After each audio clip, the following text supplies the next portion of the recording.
높이 120m의 거대한 탑 위에서 뿜어져 나오는 그 강렬한 빛이 단순히 뱃길을 밝히는 용도였다고만 생각하면 그건 알렉산드리아라는 도시의 진면목을 절반도 보지 못한 겁니다. 그 옛날 전기가 없던 시절에 50km 밖 수평선까지 뻗어나가는 그 빛은 전 세계의 지식과 자본을 빨아들이는 거대한 블랙홀 같은 이정표였거든요. 지중해를 항해하던 배들이 칠흑 같은 어둠 속에서 반짝이는 그 불빛을 발견했을 때 그들이 느꼈을 감정은 단순한 안도감을 넘어선 경외심이었을 겁니다.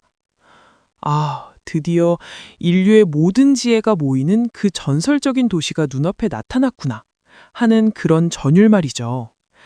지난 시간에 우리가 살펴봤던 파로스 등대의 압도적인 공학적 기술력은 사실 이 거대한 드라마의 서막에 불과합니다. 진짜 이야기는 그 빛을 따라 항구로 밀려 들어온 수만 척의 배들과 그 안에 타고 있던 사람들의 손끝에서 시작되거든요.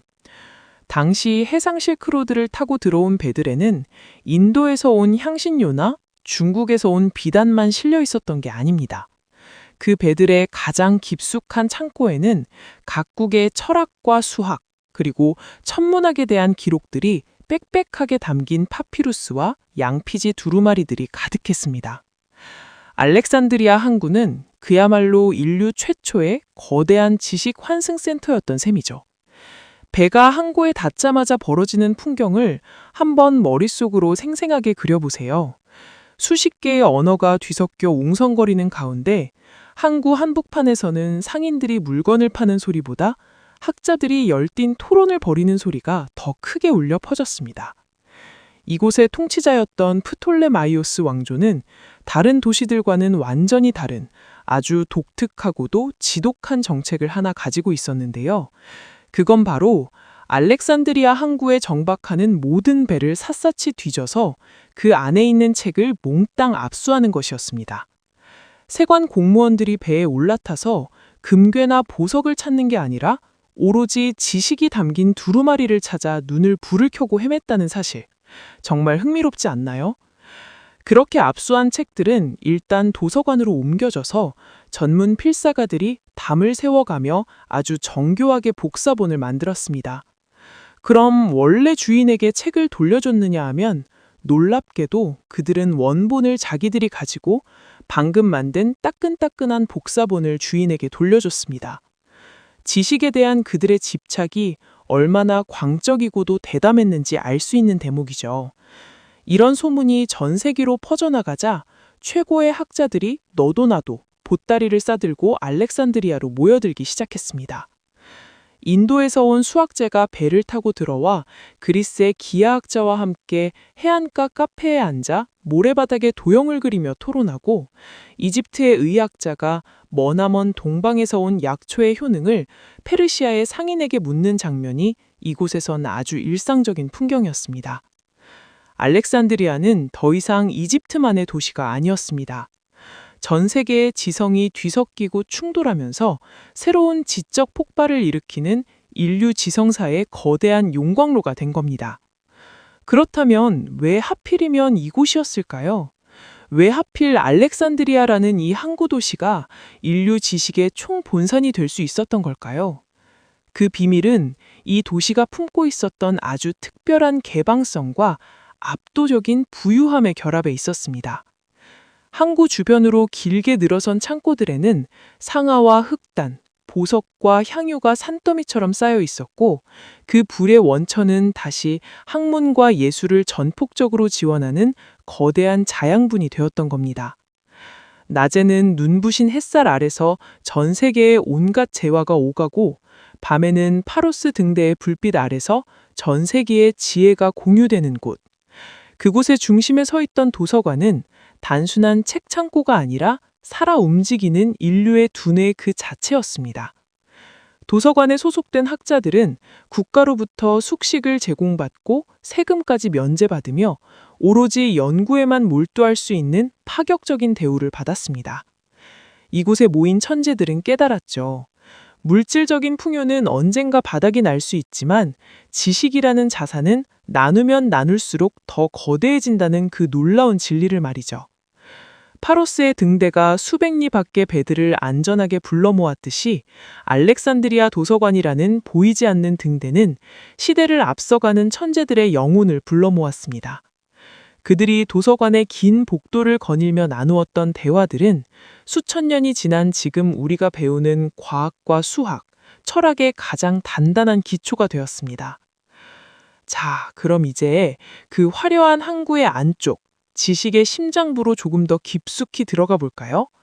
항구의 시끌벅적한 소음을 뒤로하고 거대한 대리석 기둥들이 장엄하게 늘어선 그 전설적인 도서관의 문턱을 넘어서면 우리가 상상조차 못했던 인류의 위대한 발견들이 먼지 묻은 파피루스 속에서 숨을 쉬며 기다리고 있었습니다. 그 서늘한 도서관 복도를 걷다 보면 사방을 가득 채운 수십만 개의 두루마리 통들이 마치 거대한 지식의 숲처럼 보였을 겁니다. 학자들이 그냥 책을 모은 게 아니라 정말 수단과 방법을 가리지 않고 긁어 모았다는 게 이 이야기의 진짜 핵심인데요. 당시 프톨레마이오스 3세가 세운 이른바 선박법이라는 게 지금 기준으로 보면 정말 기가 막힌 수준입니다. 항구에 배가 들어오면 세관원들이 제일 먼저 하는 일이 화물 검사가 아니라 책 수수지였거든요. 당신네 배에 혹시 글자가 적힌 파피루스가 있어? 하고 그들에겐 첫 번째 절차였던 거죠.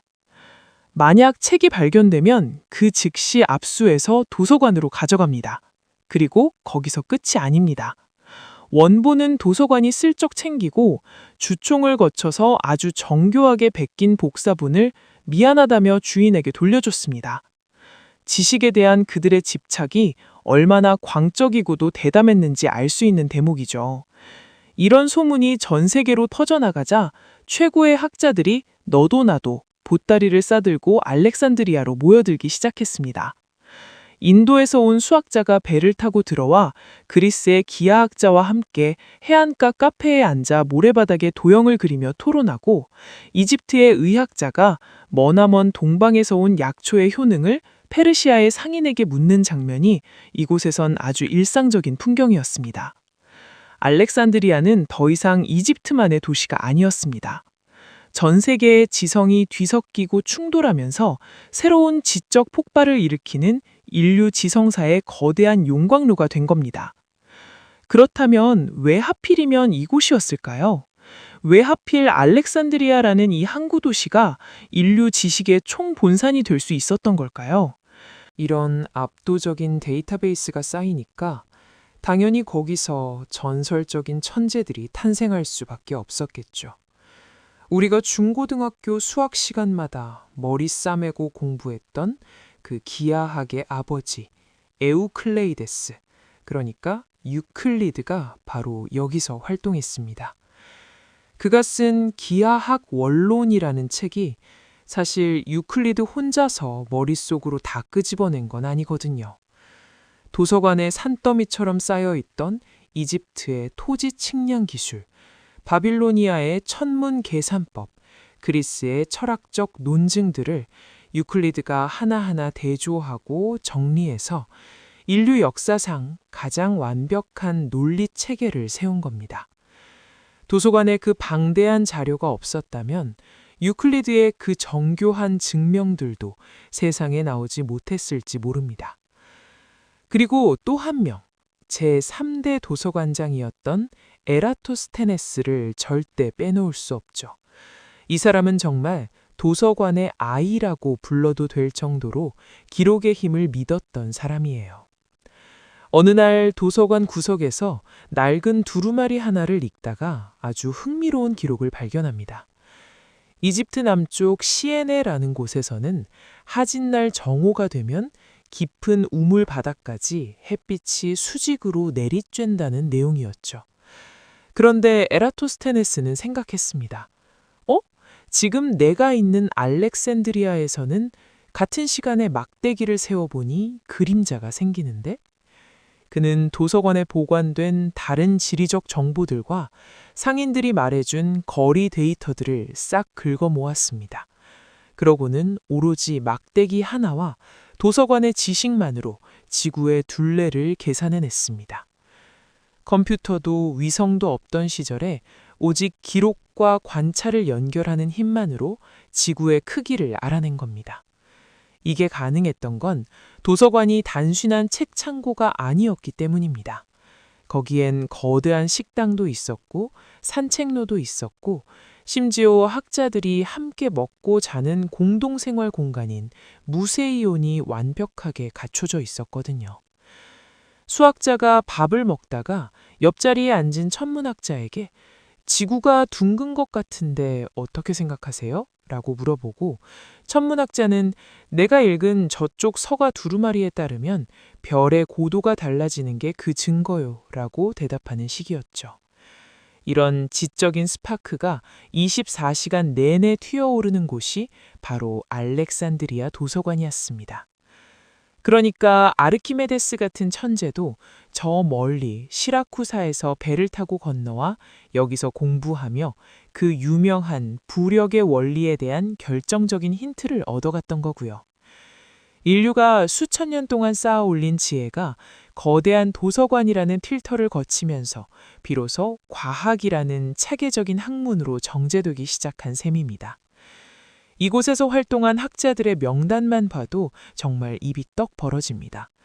인간의 몸속에 피가 흐른다는 사실을 처음 밝혀낸 해부학자도 있었고, 지구가 태양 주위를 돈다는 지동설을 이미 2000년 전에 주장했던 천문학자 아리스타르코스도 이곳의 멤버였죠. 그들은 도서관의 서가 사이를 거닐며 자신들이 인류의 미래를 설계하고 있다는 사실을 아마 직감하고 있었을 겁니다. 그 찬란한 지식의 정점에서 학자들은 믿어 의심치 않았습니다. 이 거대한 도서관이 그리고 파로스의 등대가 비추는 이 도시가 영원히 인류의 앞날을 밝혀줄 것이라고 말이죠. 하지만 역사의 수레바퀴는 우리가 예상치 못한 방향으로 굴러가기 마련입니다. 이 견고한 대리석 기둥들이 조금씩 흔들리기 시작한 건 단순히 외부의 적대문만은 아니었습니다. 도서관의 그 눈부신 빛 뒤로 서서히 어두운 그림자가 드리워지기 시작한 건 아주 사소한 균열에서부터 시작됐거든요. 그 균열의 시작은 아이러니하게도 알렉산드리아가 가장 풍요로웠던 그 순간에 이미 소리 없이 싹트고 있었습니다. 돈이 모이는 곳에 사람이 모이고 사람이 모이는 곳에 지혜가 쌓인다는 건 동서고금을 막론한 진리죠. 당시 알렉산드리아는 단순히 책이 많은 도시가 아니라 전 세계의 부와 정보가 실시간으로 교차하는 고대 세계의 슈퍼 허브였습니다. 항구에 가득한 후추와 향료의 진한 냄새, 인도에서 온 비단과 아프리카의 아상과 부딪히는 소리들 사이로 각국의 상인들이 가져온 최신 소식들이 학자들의 귀로 흘러 들어갔습니다. 학자들은 시장 바닥에서 들리는 저 멀리 동쪽 섬나라는 이렇더더라 하는 카더라 통신조차 그냥 넘기지 않고 도서관의 데이터와 대조하며 지식의 지도를 넓혀나갔죠. 그야말로 상업의 활력과 학문의 냉철함이 만나 인류 지성사에서 다시는 없을 법한 폭발적인 시너지를 만들어낸 겁니다. 이 시절 알렉산드리아의 시민들은 아마 자신들이 인류 문명의 정점에 서 있다는 사실을 매일 피부로 느끼며 살았을 거예요.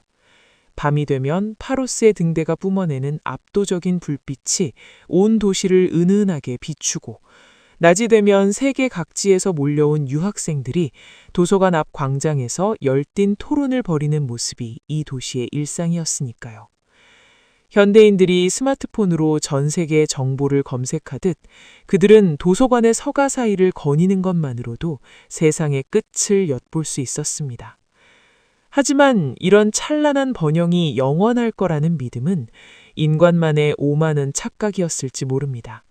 그토록 견고해 보이던 도서관과 등대의 운명을 바꾼 건 인간의 전쟁도 정치적 갈등도 아닌 바로 대지의 거대한 움직임이었습니다.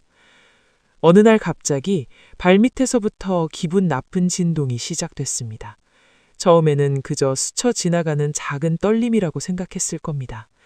그저 신들이 잠시 몸을 뒤척이는 것이겠지라며 학자들은 다시 파피루스 위로 고개를 숙였겠죠.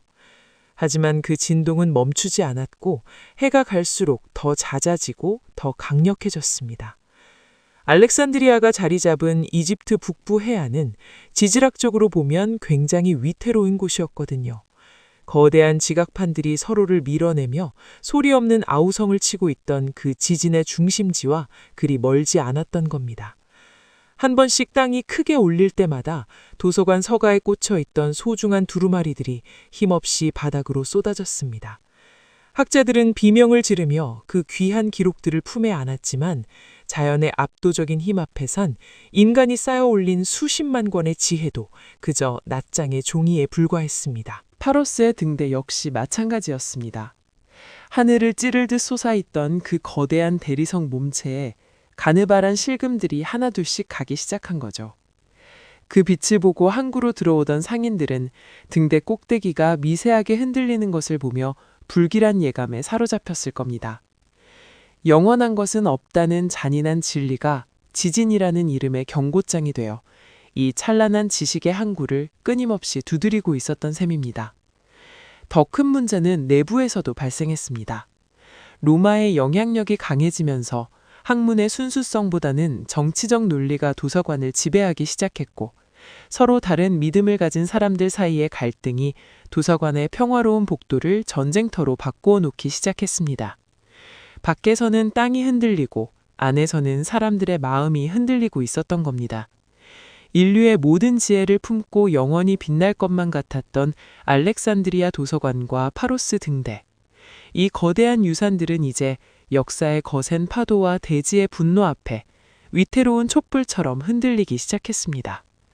우리가 그토록 찬양했던 그 지식의 황금기가 어떻게 한순간에 잿더미가 되고 바다 밑으로 가라앉게 되었는지, 천년을 버텨온 등대의 마지막 불꽃이 꺼지던 그 비극적인 순간의 기록들이 이제 우리를 기다리고 있습니다. 지식의 요새가 무너져 내리던 그날, 과연 그곳에선 무슨 일이 있었던 걸까요? 그리고 바다 밑으로 사라진 그 수많은 두루마리들은 우리에게 어떤 마지막 메시지를 남겼을까요? 다음 시간에는 천년의 신화를 끝내고 깊은 바닷속으로 침잠해버린 알렉산드리아의 그 처절한 마지막 이야기를 들려드리겠습니다.